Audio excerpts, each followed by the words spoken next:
नमस्कार। नोट्स के लिए वीडियो के डिस्क्रिप्शन बॉक्स में चेक कीजिए और इसी तरह के और भी सब्जेक्ट्स मैंने कवर किए हैं हैंड रिटन नोट्स के साथ। उन वीडियोस का लिंक भी आपको डिस्क्रिप्शन बॉक्स में मिल जाएगा। Thank you so much. नमस्ते एवरीवन, स्वागत है आपका स्टडी स्वाट में। अगली हमारी जो रियासत होने वाली है वो है होलकर रियासत। बहुत ही इंपॉर्टेंट रियासत है। एमपीपीएससी के मेंस में भी सिलेबस में ये इंक्लूडेड है और प्रीलिम्स में भी इससे रिलेटेड क्वेश्चंस आते हैं, व्यापम के एग्जाम्स में भी इससे क्वेश्चंस आते हैं। तो इससे रिलेटेड जितने भी फैक्ट्स हैं सभी फैक्ट्स को आप बहुत ही ध्यान से मन लगा के, तन लगा के, धन लगा के, सब कुछ लगा के देखिएगा। देखिए, होलकर रियासत हो, सिंधिया रियासत हो या कोई दूसरी रियासत हो, इनके संस्थापकों के नाम जरूर पूछता है। ठीक है, तो आप याद रखेंगे कि होलकर रियासत के संस्थापक कौन थे? मल्हार राव होलकर जी थे। ठीक है, अब शुरू में मैंने लिखा था 1731, यहाँ पे मैंने 1732 लिखा है क्योंकि 1731-32 दो डेट्स मुझे मिली थी जब मैं नोट्स प्रिपेयर कर रहा था। आपको कौन सी डेट माननी है? हिंदी ग्रंथ एकेडमी में जो डेट लिखी होगी आपको वो माननी है, बाकी कहीं पे भी कुछ भी लिखा हो वो आपको नहीं मानना है। ठीक है, जो सरकारी किताब में लिखा आपको वो मानना है। ठीक है, तो ये 1731 है कि 32 है, एक बार उसे आप देख लीजिएगा ये क्या है। ठीक, अब एक क्वेश्चन एमपीएसआई 2016 में आया था कि मालवा के प्रथम मराठा सूबेदार कौन थे? तो ये मल्हार राव होलकर जी थे। ठीक है, बहुत ही वीर व्यक्ति थे, बहुत सारी लड़ाइयां इन्होंने जीती थी। अब इस रियासत की शुरुआत कैसे हुई? ये होलकर रियासत मध्य प्रदेश की खासकर जो रियासत है, होलकर रियासत, सिंधिया रियासत होगी, देवास वाला जो क्षेत्र हो गया, इनकी रियासत ऐसे हुई थी कि जब पेशवा हमारे जो बाजीराव थे, जो 1720 से लेकर 1740 वाले जो पेशवा थे, वो बहुत ही वीर थे, लगातार युद्ध जीतते जा रहे थे। तो वो क्या करते थे, उन्होंने किया था अपने क्षेत्र को अलग अलग मराठा सरदारों में डिवाइड कर दिया था। ठीक है, तो जब उन्होंने एक विलय पत्र के द्वारा डिवाइड किया, जो एमपी का जो क्षेत्र था डिवाइड किया, तो इस तरह से 5 मराठा राज्य, ये एमपी के का जो क्षेत्र है, वर्तमान मालवा का जो क्षेत्र है, वहां पे इन्होंने डिवाइड किया 5 सरदारों के बीच में। एक होलकर वंश जिसकी नींव पड़ी, इंदौर उसका केंद्र था। एक सिंधिया वंश, सारे मराठी हैं, सारे मराठी, क्योंकि आपको पता है ना मराठी थे, सारे मराठी हैं। सिंधिया वंश उज्जैन से स्टार्ट हुआ, फिर वापस वो शिफ्ट हो गया ग्वालियर में, पहले उज्जैन में स्टार्टिंग इसकी हुई। ठीक है, फिर एक आनंद राव पवार को ग्वालियर का क्षेत्र दे दिया, तुकोजी राव पवार को देवास बड़ी पाती का क्षेत्र और जीवाजी राव पवार को देवास छोटी पाती का क्षेत्र दिया। ठीक है ना, औपचारिक दस्तावेज के द्वारा 1732 में। अब हमें इसमें पढ़ना है होलकर का। तो पहले इसमें जो रूलर थे, बहुत ही वीर थे, मल्हार राव होलकर जी। ठीक, ये होलकर साम्राज्य के संस्थापक थे, मराठा सरदार थे, आपको पता है। पुत्र इनके थे खांडेराव होलकर और पुत्रवधू यानी इनकी जो बहू थी वो अहिल्याबाई होलकर थी। ठीक, इन्हें कहा जाता है क्या? उत्तरी और मध्य भारत का किंग मेकर। बहुत सारे युद्धों में इन्होंने भाग लिया। सारंगपुर का युद्ध 1724 का, अमझेरा का युद्ध, भोपाल का युद्ध मराठों और निजाम के बीच में जो हुआ था, जिसमें निजाम की पराजय हुई थी, है ना, और दुरई सराय की संधि जिसमें हुई थी, उसमें भी इन्होंने पार्ट लिया था। तिरला का युद्ध हुआ था 1731 में। ठीक है, सारंगपुर का युद्ध किसके मध्य हुआ था? मुगल और मराठों के बीच में हुआ था, जिसमें मल्हार राव होलकर और चिमनजी अप्पा ने मुगल मराठा सूबेदार गिरधर बहादुर को हराया था। फिर तिरला का युद्ध, अमझेरा का युद्ध, ये उतने इंपॉर्टेंट युद्ध नहीं है। भोपाल का युद्ध इसमें इंपॉर्टेंट है, 1737 वाला, बाजीराव प्रथम और हैदराबाद के निजाम के बीच दुरई सराय की जिसमें संधि हुई थी। ठीक है, निर्माण इन्होंने कराया। जो इंदौर में रहता होगा उसको पता है, इंदौर में मल्हारगंज या मल्हार नाम का एक क्षेत्र है, एक एरिया है। मैं भी रहा हूँ कुछ साल इंदौर में, तो मुझे पता है। और राजवाड़ा, जो आप देखा होगा, जो इंदौर में रहते हैं उनको तो पता ही होगा, बाहर से जो इंदौर आता है वो घूमता होगा, उसे पता होगा राजवाड़ा। तो मल्हारगंज का निर्माण और राजवाड़ा का निर्माण जो स्टार्ट करवाया वो मल्हार होलकर जी ने करवाया। मृत्यु इनकी हो गई 1766 में। इनकी समाधि इंपॉर्टेंट है, कहाँ पे है इनकी समाधि? भिंड में है, भिंड के आलमपुर में है। ठीक, इसके बाद के रूलर इंपॉर्टेंट है, एक खांडेराव और एक मालेराव इतने इंपॉर्टेंट नहीं, अहिल्याबाई होलकर बहुत इंपॉर्टेंट है। खांडेराव इनके पुत्र थे। उस समय हरियाणा में जाट सरदार सूरजमल का शासन था, तो जब उनसे इनका युद्ध हुआ, आमना सामना हुआ, तो सूरजमल के विरुद्ध कुंभेर के दुर्ग का घेरा डाला इन्होंने, खांडेराव ने, और इसी दौरान उनकी मृत्यु हो गई। ठीक है, अब खांडेराव की जब मृत्यु हो गई तो उनकी जो पत्नी थी अहिल्याबाई होलकर, उन्होंने कमान संभाली। ठीक है, ये बहुत ही इंपॉर्टेंट ये वाला पोर्शन जो है अहिल्याबाई होलकर वाला, क्योंकि ये एमपीपीएससी के मेंस में मैं आपको बता रहा हूँ, इससे रिलेटेड क्वेश्चन 3 नंबर में भी आ सकते हैं, 5 नंबर में भी आ सकते हैं और 11 नंबर में भी आ सकते हैं कि अहिल्याबाई होलकर का क्या योगदान रहा है, क्या राजनीतिक योगदान रहा है, क्या सांस्कृतिक योगदान रहा है, ठीक है ना। तो इन नोट्स में मैं जो आपको बता रहा हूँ, जितने फैक्ट्स आपको बता रहा हूँ, वो फैक्ट्स आपको याद रखने हैं। फैक्ट्स में मैं जोर इसलिए दे रहा हूँ क्योंकि आपके आंसर की जो जान रहती है वो एक होती है आपकी भाषा और एक होते हैं आपके फैक्ट्स, और दोनों साथ साथ चलने चाहिए। ऐसा नहीं है कि आपकी भाषा बहुत अच्छी है लेकिन फैक्ट्स आपके एकदम गोल हैं, फैक्ट्स आपको मालूम ही नहीं है। कुछ लोग की दिक्कत होती है ना, सर याद नहीं होता। याद होता नहीं है भाई, याद करना पड़ता है। तो अगर आपको फैक्ट्स याद नहीं होते तो भाई एग्जाम नहीं निकल पाएगा। और फैक्ट्स याद हैं लेकिन भाषा के अंदर फैक्ट्स को पिरोना अगर आपको नहीं आता तो भी एग्जाम नहीं निकल पाएगा, ठीक है। एटीएम की पिन की तरह है सारी चीजें। जैसे एटीएम में 4 अंकों का पिन होता है ना, चारों अंक आप डालेंगे, वो भी सही डालेंगे तभी पैसे निकलेंगे एटीएम से। सेम वही यहाँ पे चीज है। फैक्ट भी आपको याद होने चाहिए और आपको फैक्ट को भाषा के अंदर पिरोना भी आना चाहिए, ठीक है। तो अहिल्याबाई होलकर वाला ये जो पोर्शन है बहुत इंपॉर्टेंट है। परिचय इनका क्या है? होलकर वंश की महान और कल्याणकारी शासिका, बहुत सारे निर्माण कराए। और कालखंड इनका देखिए ना, 1767 से 1795, यानी कितने साल हो गए?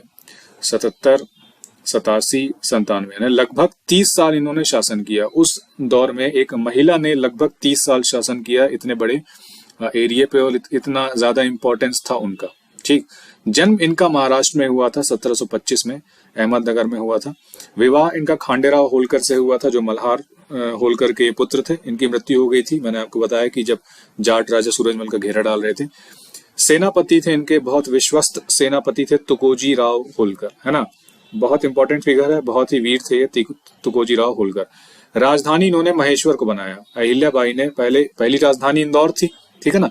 अहिल्याबाई ने क्या किया? महेश्वर को दूसरी राजधानी बनाया और कई बहुत सारे जन कल्याणी कार्य भी इन्होंने महेश्वर में, कई घाटों का निर्माण भी कराया, ठीक। जन कल्याणी कार्य इन्होंने क्या करवाया? कुओं का निर्माण कराया जनता के लिए, बावड़ियों का निर्माण कराया, सरायों का निर्माण, स्कूल का, अस्पतालों का। और ऐसा होता था कि कई बार जब किसी काम से बाहर चली जाती थी तो पूरी जो कमान होती थी वो तुकोजी राव होलकर जी को सौंप के जाती थी। और तुकोजी राव होलकर बहुत ही बेहतरीन तरीके से रानी की अनुपस्थिति में राज्य को चलाते थे। तो इसीलिए तुकोजी राव होलकर बहुत ही इनके विश्वास पात्र थे, ठीक। इसके अलावा इन्होंने जो काशी विश्वनाथ मंदिर है जिसको औरंगजेब ने तोड़ दिया था, उसका जीर्णोद्धार इन्होंने करवाया था। जीर्णोद्धार का मतलब है जो टूट फूट हो गई थी उसकी मरम्मत करवाई थी, फिर से निर्माण कराया था। सोमनाथ मंदिर जो गुजरात में है उसका जीर्णोद्धार कराया था। बनारस में अन्नपूर्णा मंदिर और एक इंपॉर्टेंट घाट है मणिकर्णिका घाट, है ना, बनारस में, उसका निर्माण कराया था अहिल्या जी ने। महेश्वर में कई किले का निर्माण कराया, कई सारे घाटों का निर्माण कराया, ठीक। अब महेश्वर में ही एक है अहिल्या घाट, वहीं से निर्माण उत्सव का प्रारंभ होता है। और मध्य प्रदेश सरकार ने देवी अहिल्याबाई के सम्मान में 1997 में 1997 में आदिवासी लोक कला के क्षेत्र में देवी अहिल्याबाई सम्मान की शुरुआत की थी। और ये सम्मान केवल महिला को दिया जाता है, ठीक। अब इसकी पुरस्कार राशि मैंने यहाँ पे नहीं लिखी है क्योंकि ये चेंज होती रहती है, क्या पता आप कभी वीडियो देख रहे हो। करंट में जो भी इसकी पुरस्कार राशि चल रही है वो आप इसमें लिख लीजिए। बाकी शुरुआत तो बदलती नहीं है, 1997 में इसकी शुरुआत हुई थी, ठीक है। तो ये अहिल्याबाई जी से रिलेटेड फैक्ट थे, इनको याद रखिएगा कि 5 में भी आ जाए, 3 में भी आ जाए, और अगर 11 नंबर में अगर आ जाता है तो आप मेंस के जो भी आपके पास नोट्स होंगे उसमें से थोड़ा बहुत इसमें ऐड कर लीजिएगा। बाकी इंट्रोडक्शन और कंक्लूजन तो आपको खुद से ही बनाना पड़ेगा, ठीक है। इसके बाद हुए तुकोजी राव होलकर, सिर्फ 2 साल इन्होंने शासन किया, 1795 से 1797 तक। ये मल्हार राव होलकर के दत्तक पुत्र थे और जैसा कि मैंने आपको बताया कि अहिल्याबाई होलकर के सेनापति थे।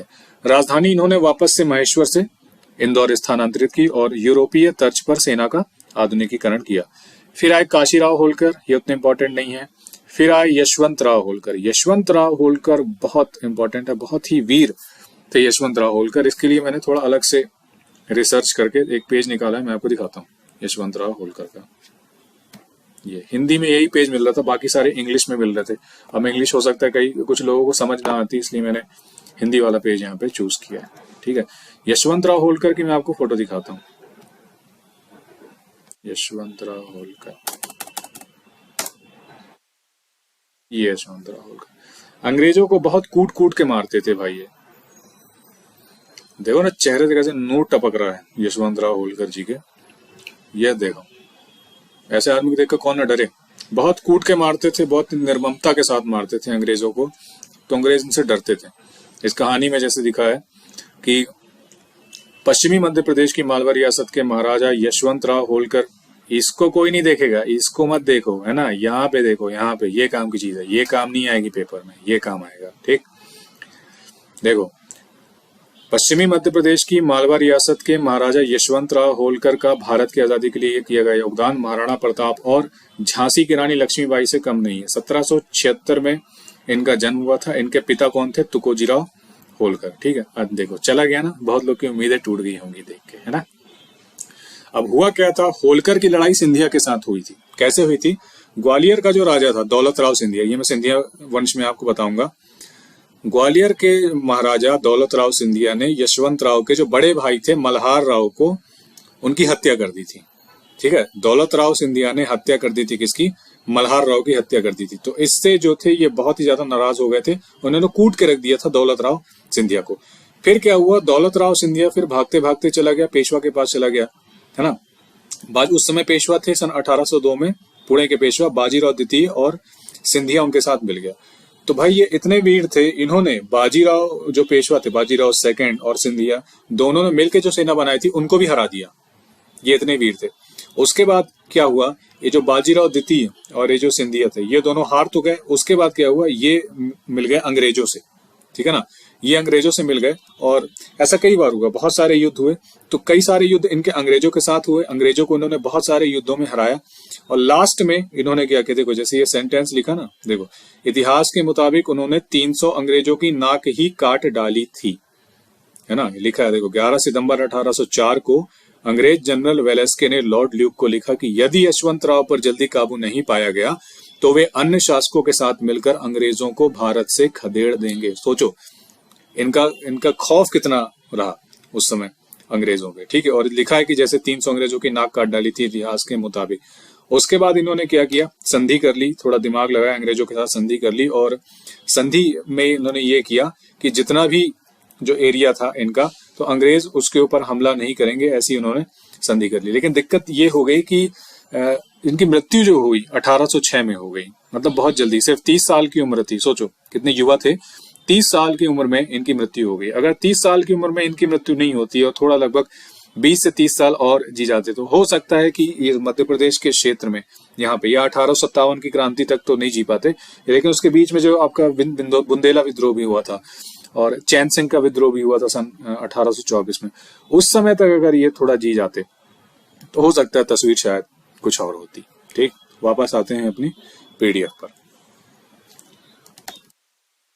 उज्जैन की लड़ाई में दौलत राव सिंधिया को हराया।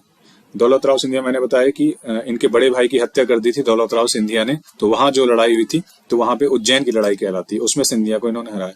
सिंधिया भाग के फिर पेशवा के पास गया था, फिर पेशवा और सिंधिया दोनों मिल गए और फिर हादसपुर का युद्ध हुआ। हादसपुर के युद्ध में इन्होंने पेशवा और सिंधिया दोनों को हरा दिया। फिर उसके बाद बसीन की संधि हुई 1802 में पेशवा और अंग्रेजों के बीच में। फिर कुंज का युद्ध हुआ 1803 से 1805 में, यशवंत राव ने कर्नल कॉकेट के नेतृत्व की अंग्रेजी सेना को हरा दिया। बहुत कम लोग थे उस समय जो अंग्रेजों को हरा पाते थे, बहुत ही कम लोग थे।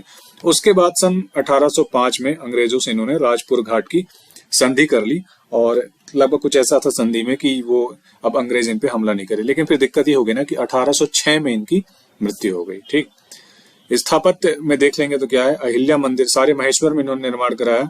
अहिल्या मंदिर का निर्माण बिठोजी होलकर की छत्री और खांडेराव होलकर की छत्री, इसका निर्माण कराया। ये आपका क्वेश्चन 5 नंबर का आ सकता है एमपीपीएससी मेंस में। 3 लोगों के क्वेश्चन एमपीपीएससी मेंस में आ सकते हैं। ठीक है, 5 नंबर के, 11 के भी आ सकते हैं। एक मल्हार राव होलकर का क्वेश्चन आ सकता है, एक अहिल्याबाई का क्वेश्चन आ सकता है, और एक यशवंत राव होलकर का क्वेश्चन आ सकता है। ये 3 क्वेश्चन, 3 नंबर में तो कुछ भी आ सकता है। मैं 5 और 11 का आपको बता रहा हूँ कि 5 और 11 में ये जो 3 शासक हैं इनके क्वेश्चन आ सकते हैं। तो इनसे रिलेटेड फैक्ट आप याद रखिए। बाकी थोड़ी बहुत थ्योरी जो आप मेंस की जो भी बुक वगैरह परचेज करेंगे उसमें से आप सेंटेंसेस वगैरह ऐड करके फ्रेम कर लेना। इंट्रोडक्शन, कंक्लूजन और थोड़ा बहुत जो वाक्य ने बीच में फूल पत्ती टाइप के वाक्य डालते हैं वो आप ऐड कर लेना। ठीक, उसके बाद ये कुछ खास इंपॉर्टेंट नहीं है, आप इनको देख लीजिएगा कि तीसरे आंग्ल मराठा युद्ध जब हुआ था तो उस समय कौन थे, मल्हार राव होलकर 3rd थे। और 1818 में मंदसौर की संधि हुई थी और होलकर राज्य जो था वो ब्रिटिशों के संरक्षण में चला गया था। ठीक है, मल्हार राव होलकर 2nd, 3rd। ठीक, ये इंपॉर्टेंट है और ये उतने कुछ खास इंपॉर्टेंट नहीं है, इनको देख लीजिएगा। लास्ट में ये इंपॉर्टेंट है, यशवंतराव होलकर सेकंड, क्योंकि जब भारत आजाद हुआ तो उस समय होलकर साम्राज्य के राजा कौन थे? यशवंतराव होलकर सेकंड थे, क्योंकि 1926 से 1948 तक ये थे। ठीक है, 1935 में इन्होंने ही इंदौर हवाई अड्डे का निर्माण कराया, एमवाई हॉस्पिटल का निर्माण कराया, यशवंत सागर जलाशय का निर्माण कराया और उस समय क्रिकेट टीम का निर्माण किया। ठीक है, ये यशवंतराव होलकर, ये याद रखेंगे क्योंकि ये पूछा जा सकता है। ठीक है, कि जब भारत आजाद हुआ तो उस समय होलकर साम्राज्य के राजा कौन थे। तो ये होलकर साम्राज्य से रिलेटेड, होलकर रियासत से रिलेटेड ये इंपॉर्टेंट फैक्ट थे। जैसा कि मैं हमेशा बोलता हूं कि इसके अलावा अगर आपको लगता है कि कुछ इंपॉर्टेंट फैक्ट्स हैं जो कि एग्जाम में आ चुके हैं तो वो इसमें आप ऐड कर लीजिएगा, और आपको लगता है कि कुछ फैक्ट्स मैंने ऊपर नीचे बता दिए हैं तो कमेंट बॉक्स में जरूर बताइएगा। वीडियो पसंद आया हो तो लाइक जरूर करना, आपका कुछ जाएगा नहीं, 1 सेकंड लगेगा, और कमेंट कर देना, उसमें 4 से 5 सेकंड लगेंगे। ठीक है, तो इतना ज्यादा टाइम बचा के कहाँ जाओगे, 5 सेकंड का टाइम बचा के कहाँ चले जाओगे। ठीक है, मान लो 80 साल की जिंदगी है तो 5 सेकंड थोड़ा कम जी लोगे, कुछ फर्क थोड़ी पड़ेगा। ठीक, तो यहाँ पे होलकर साम्राज्य खत्म करते हैं, आगे मिलते हैं सिंधिया रियासत में।